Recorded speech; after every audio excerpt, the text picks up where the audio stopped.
Hello everyone, आज हम करने जा रहे हैं कंपनीज बेस्ड ऑन नेशनैलिटी। हमने पिछली वीडियोस में कवर आउट किए थी काइंड्स ऑफ कंपनीज के कुछ पॉइंट्स।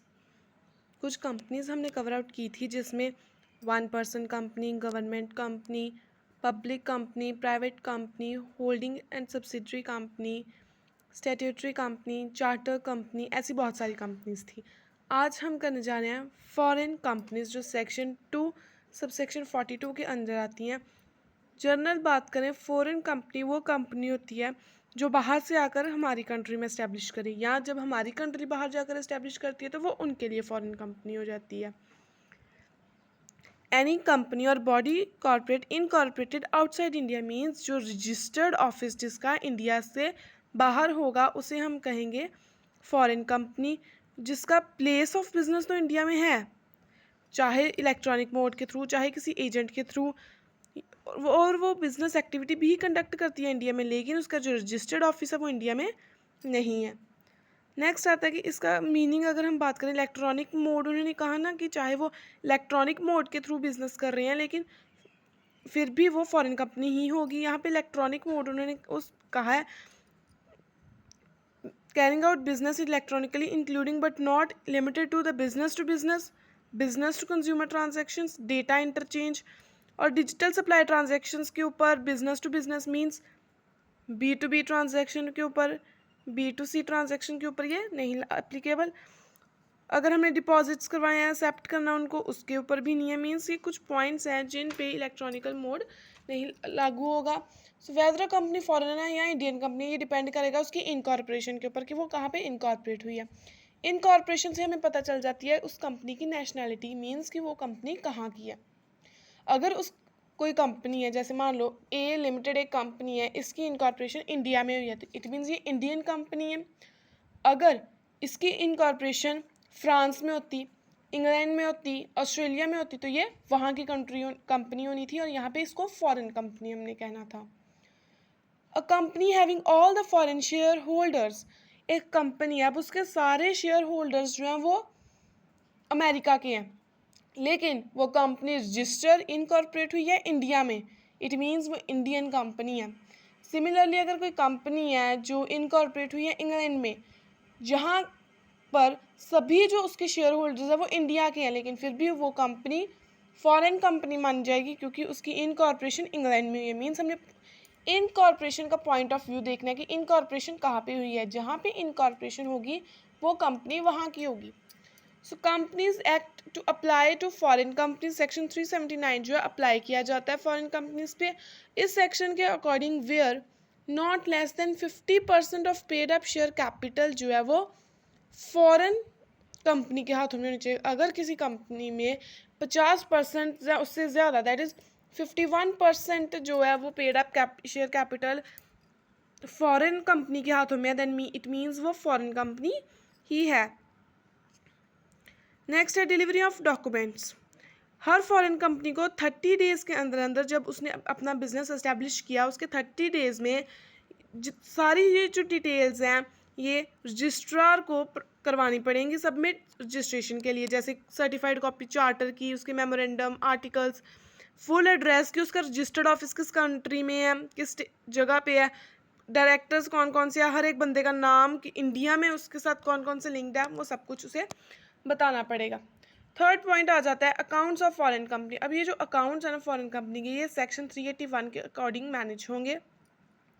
इसमें आता है कि फॉरेन कंपनी को हर कैलेंडर ईयर मीन्स जो जैन टू दिसंबर होता है, ये होता है हमारा कैलेंडर ईयर। इसमें क्या है कि उसको अपनी balance sheet, profit and loss account बनाना पड़ेगा और अपने डॉक्यूमेंट्स भी अटैच करने पड़ेंगे जो भी इस सेक्शन के अकॉर्डिंग प्रिस्क्राइब्ड होंगे, और ये सारे डॉक्यूमेंट्स की कॉपी जो है उसने रजिस्ट्रार को देनी है।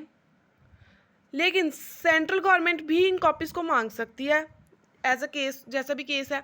हर फॉरेन कंपनी ये जो रजिस्ट्रार को सेंड करेगी प्रिस्क्राइब्ड फॉर्म में और प्रिस्क्राइब्ड डेट में, जितना टाइम उसने मेंशन किया होगा। डिस्प्ले ऑफ नेम, हर एक फॉरेन कंपनी को सेक्शन 382 के अकॉर्डिंग अपने हर एक ऑफिस के बाहर अपना नेम जो है वो डिस्प्ले करवाना पड़ेगा। ठीक है जी। और ये जो है हर एक ऑफिस के बाहर होना चाहिए जहाँ पे भी उसका बिजनेस जो है इंडिया में चल रहा है। ये इंग्लिश करेक्टर्स में होना चाहिए या वो लैंग्वेज में होना चाहिए जो जहाँ पे वो बिज़नेस कर रही है ना, उस एरिया की वो लोकल लैंग्वेज है और वो बड़ी आसानी से उसको समझ सकते हो। Cause the name of the company end of the country, company का नाम नहीं बल्कि उस कंट्री का नाम भी बताना है कि जिस कंट्री में वो इनकॉर्पोरेटेड है, कि वो ऑस्ट्रेलिया की कंपनी ऑस्ट्रेलिया में इनकॉर्पोरेटेड है तो वो अपनी कंपनी के नाम के साथ ऑस्ट्रेलिया भी मेंशन करेगी। और अगर लाइबिलिटी जो है मेंबर्स की लिमिटेड है तो वो भी अपने प्रोस्पेक्टस में जो इशू किए या बिजनेस लेटर्स इशू किए हैं उनमें बताओ, और वो सिंपल इंग्लिश में होने चाहिए जो वहाँ के लोग जो हैं वो समझ सके। फिफ्थ पॉइंट आ जाता है सर्विस ऑफ डॉक्यूमेंट्स।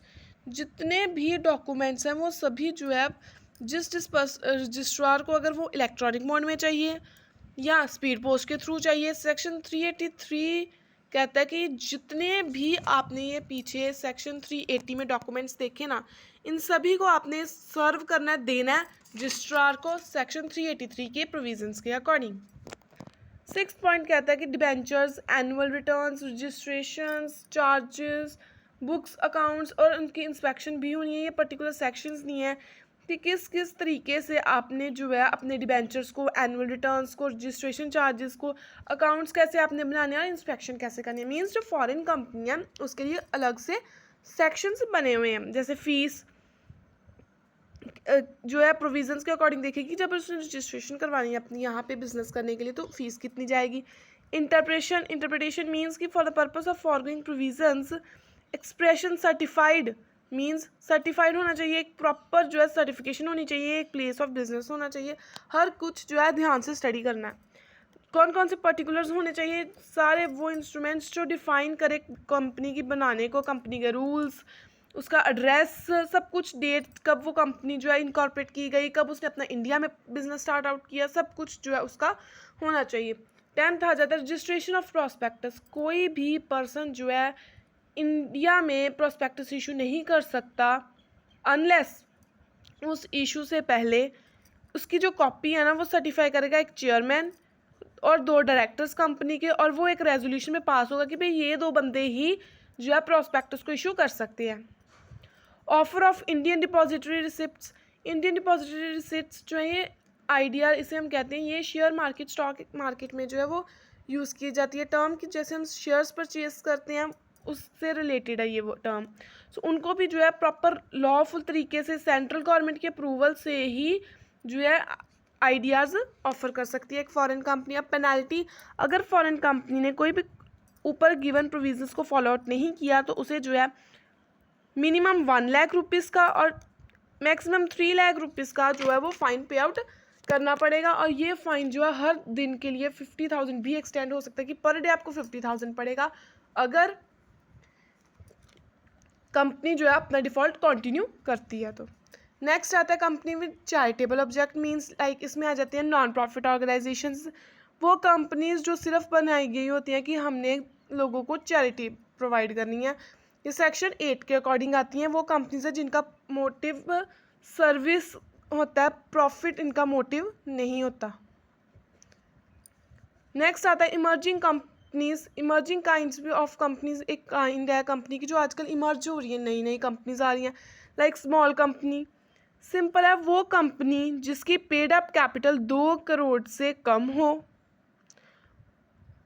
और 5 करोड़ से ज़्यादा ना हो, ये भी हो सकता है। Means paid up share capital of which does not exceed 2 crore, 2 crore से कम हो, और such higher amount as prescribe, means चाहे तो वो 2 करोड़ से कम हो जहाँ जो गवर्नमेंट ने प्रिस्क्राइब किया, लेकिन यहाँ पे गवर्नमेंट के लिए भी लिमिट है कि गवर्नमेंट 5 करोड़ से ज़्यादा तक की लिमिट नहीं रख सकती।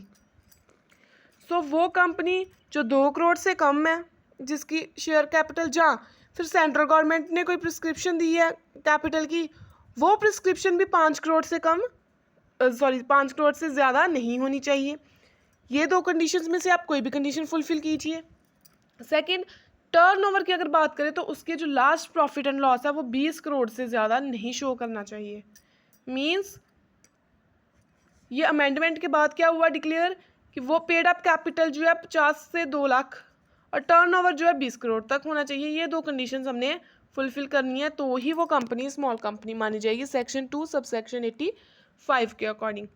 सेकंड आता है लिस्टेड कंपनी, वो कंपनी जो किसी सिक्योरिटीज़ में या रिकॉग्नाइज्ड स्टॉक एक्सचेंज में लिस्टेड है ना, उन्हें हम कहेंगे लिस्टेड कंपनीज। अब रिकॉग्नाइज्ड स्टॉक एक्सचेंज जैसे over the counter stock exchange, Bombay stock exchange, ऐसे वाले स्टॉक एक्सचेंज की वो बात कर रहे हैं। यहाँ पे आ गया फर्दर कंपनीज जो जिन्हें हम कंसीडर करेंगे कि वो लिस्टेड कंपनीज नहीं है। They are companies that are not considered as listed companies. Public companies not listed equity shares. अब एक पब्लिक कंपनी है जिसने अपने इक्विटी शेयर्स को रिकॉग्नाइज्ड स्टॉक एक्सचेंज पे नहीं लिस्ट करवाया, उस केस में वो क्या करेगी, नॉन कन्वर्टेबल डेट सिक्योरिटीज ही इशू कर सकती है प्राइवेट प्लेसमेंट के बेसिस के ऊपर, या वो non convertible redeemable preference shares issue कर सकती है। मीन्स वो अब इक्विटी शेयर्स नहीं इशू कर सकती। बट अगर ये कंपनी ने लिमिट लिस्ट करवाया अपने आप को तो ये दोनों ही वो इशू करेगी। सेकेंड आता है private company which have listed, वो non convertible debt securities private placement basis पे इशू करेगी। अब उसने इक्विटी नहीं इशू की, उस केस में क्या होगा कि लेकिन उसने क्या किया, रिकॉग्नाइज स्टॉक एक्सचेंज में उसने नहीं लिस्ट करवाई, लेकिन उसने लिस्ट करवाई है equity shares section 23 sub section 3 के अकॉर्डिंग। आपको इस चीज़ को इतना डीपली करने की जरूरत नहीं, आप सिंपल लिस्टेड कंपनी का मीनिंग भी कर सकते हो। थर्ड आता है डोरमेंट कंपनी। डोरमेंट कंपनी वो कंपनी होती है जिसे हम कह सकते हैं कि वो सोई हुई कंपनी है, मीन्स इनएक्टिव कंपनी है। इनएक्टिव कंपनी वो कंपनी होती है जिसने पिछले 2 सालों से अपनी कोई भी ट्रांजैक्शन नहीं किया, कोई भी उसने जो है फाइनेंशियल स्टेटमेंट नहीं फाइल की, अपनी एनुअल रिटर्न्स नहीं फाइल की, उसे हम कहेंगे डोरमेंट कंपनी। कोई उसने सिग्निफिकेंट अकाउंटिंग ट्रांजैक्शंस भी नहीं की है, मीन्स उसने कोई भी जो है लाइक यहाँ पे टर्म सिग्निफिकेंट अकाउंटिंग ट्रांजैक्शंस है, जिसका मतलब है कि कोई भी ऐसी ट्रांजैक्शन किन किन को छोड़ के, ये जो पॉइंट्स दिए इन सभी को छोड़ के, अगर कोई फीस पेमेंट की है इसको भी छोड़ देना है, अगर कोई रिक्वायरमेंट्स थी उसको ही पेमेंट करनी है उसको छोड़ देना है, अलॉटमेंट शेयर्स की छोड़ देनी है और मेंटेनेंस रिकॉर्ड छोड़नी है। इन चारों को छोड़ के अगर उसने कोई और ट्रांजैक्शन नहीं की है तो वो डोरमेंट कंपनी है। नेक्स्ट आता है अनरजिस्टर्ड कंपनी। अनरजिस्टर्ड कंपनी वो कंपनी है जिसने अपने आप को कंपनीज एक्ट 2013 या एनी प्रीवियस एक्ट 1956 या और किसी भी एक्ट में अपने आप को रजिस्टर नहीं करवाया।